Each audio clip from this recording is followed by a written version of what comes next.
University మంచి భవిష్యత్తు కోసం తెలుగు విద్యార్థులు ఇష్టపడే యూనివర్సిటీ. కాల్ 9059052378 9059052379.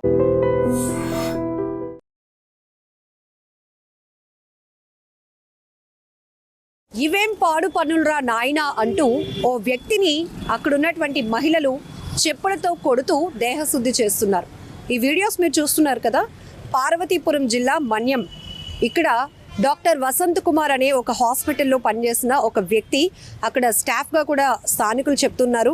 ఇక్కడ మీరు విజువల్స్లో చూస్తుంటే అతన్ని ఎందుకు ఇంతలా కొడుతున్నారు అంటే ఆ వెనకాతలే ఆ హాస్పిటల్కి ఒక గోడ ఆనుకొని చుట్టూ చాలా హౌసెస్ అయితే ఉన్నాయి. ఈ వ్యక్తి ఆ హాస్పిటల్లోనే పనిచేస్తున్నట్టు మాకు తెలుసు. ఎప్పటి నుంచో మేము చూస్తూ ఉన్నాం. గత కొన్ని నెలలుగా అతన్ని మేము అబ్జర్వ్ చేస్తూ ఉంటే ఏదైతే హాస్పిటల్కి సంబంధించిన వాల్కి ఆనుకొని చుట్టూ ఉన్నటువంటి హౌసెస్లో బాత్రూమ్స్ ఇటువైపు ఎలివేషన్గా ఉంటాయి. అక్కడ ఈయన సెల్ ఫోన్తో వాష్రూమ్లో లేడీస్ ఉంటున్నప్పుడు న్యూడ్ వీడియోలు అన్నీ చిత్రీకరించడం జరుగుతోంది.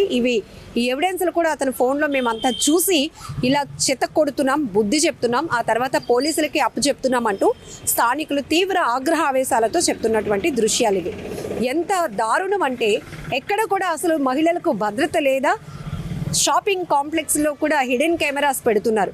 ఈవెన్ ట్రయల్ రూమ్స్లో చూస్తున్నాం, లేకపోతే హాస్టల్స్లో చూస్తున్నాం, కాలేజీల్లో చూస్తున్నాం. ఎక్కడా కూడా ఏం చూడాలనుకుంటున్నారు, ఎందుకు ఈ పాడు బుద్ధి? ఆ తర్వాత కట్ చేస్తే ఇవన్నీ గుర్తించినటువంటి వాళ్ళు ఇలాంటి వెధవల్ని పోలీసులకు అప్పచెప్తా ఉన్నారు. ఇలాంటి వీడియోలు షూట్ చేసి వాళ్ళు ఏం చేయాలనుకుంటున్నారు? ఫ్రెండ్స్కి షేర్ చేయాలనుకుంటున్నారా, లేకపోతే ప్రైవసీ టైంలో అవి చూసి ఎంజాయ్ చేయాలనుకుంటున్నారా? ఏంటి ఇంత క్రూరమైనటువంటి మెంటాలిటీతో ఉంటున్న ఇలాంటి వాళ్ళకి ఖచ్చితంగా దేహశుద్ధి చేసి పనిష్ చేయాల్సిందే అంటున్నారు అక్కడ ఉన్నటువంటి మహిళలు. ఏరా మమ్మల్ని బతకనివ్వరా? ఆడపిల్లలంటే ఇంత చులకన, ఆడపిల్లల్ని సరిగ్గా ఉండనివ్వరా? వాళ్ళకి రక్షణ లేదా అంటూ ఆ మహిళలు చెప్పులతో కొడుతూనే అంటున్నటువంటి మాటలు ప్రతి ఒక్కరిని కూడా ఆలోచింప చేస్తున్నాయని చెప్పొచ్చు. చాలా చోట్ల మనం చూస్తున్నాం, ఈ మధ్య సోషల్ మీడియాలో కూడా చూస్తున్నాం, అపరిచిత వ్యక్తులతో మనం జాగ్రత్తగా ఎంత ఉండాలి అని ట్రై చేసినా కూడా ఎవరు మంచి వాళ్ళు ఎవరు చెడ్డవాళ్ళు గమనించడం కూడా చాలా కష్టం అవుతోంది. ఒకే చోట పనిచేసే వాళ్ళు కూడా అక్కడ ఉన్నటువంటి లేడీ స్టాఫ్స్కి సంబంధించినటువంటి ప్రైవేట్ వీడియోలు చిత్రీకరించడానికి ట్రై చేస్తున్నారు. కనిపించని చోట కెమెరాలను పెట్టడం, లేకపోతే సీసీ కెమెరాస్ ఏవైతే వీడియోలు ఉంటాయో అవి వాళ్ళు ప్రైవసీగా లేకుండా వాళ్ళు తీసుకోవడం, అవి వాటిని ఫ్రెండ్స్కి షేర్ చేసి పైశాచిక ఆనందం పొందాలనుకోవడం ఈ మధ్య కాలంలో ఇలాంటివి చాలా ఎక్కువ జరుగుతున్నాయి. దీనిపై కూడా చాలామంది డాక్టర్స్ కూడా మెంటల్గా ఫస్ట్ మీరు చాలా స్ట్రాంగ్ అవ్వాలి. ఒకవేళ మీరు ట్రయల్ రూమ్లో కానీ లేకపోతే మీరు ఉంటున్నటువంటి హాస్టల్స్లో కానీ మీ వీడియోలు మీరు ప్రైవసీగా ఉన్నప్పుడు వీడియోలు కానీ లేకపోతే వాష్రూమ్లో ఉన్నటువంటి వీడియోలు ఎవరైనా చిత్రీకరిస్తే ఫస్ట్ మీకు మీరు మెంటల్గా స్ట్రెంగ్త్ అయ్యి ఆ తర్వాత పోలీసులకు జరిగిన విషయాన్ని చెప్పండి అని కూడా పదే కౌన్సిలింగ్ ఇస్తున్నటువంటి సిచ్యువేషన్స్ కూడా మనం చూస్తున్నాం. ఇంకాస్త సెన్సిటివ్ మైండ్ ఉన్న వాళ్ళు, సున్నితమైనటువంటి మనస్సు కలిగినటువంటి అమ్మాయిలు అయితే ఇలా మా పరువు పోతుంది అని చెప్పి ఆత్మహత్యలు చేసుకోవడానికి కూడా వెనుకాడటం లేదు. ఇలాంటివి మనం చాలా చూస్తున్నాం. అలాగే చాటింగ్స్ కూడా ప్రేమ పేరుతో చాటింగ్లు చేయటం, ఆ చాటింగ్స్ని మళ్ళీ ఏదో గొప్ప కోసమో లేకపోతే బ్లాక్మెయిల్ చేయడం కోసమో బెదిరించడం కోసమో తెలియదు కానీ ఆ అమ్మాయిల తాలూకా చాటింగ్లు న్యూడ్ వీడియోలు మరొకరికి ప్రైవేట్ వ్యక్తులకి పంపించడం ఇలాంటివి కూడా చూస్తూ ఉన్నాం. ఎప్పటికప్పుడు సైబర్ పోలీసులు కూడా మనకి అలర్ట్ చేస్తూనే ఉంటారు.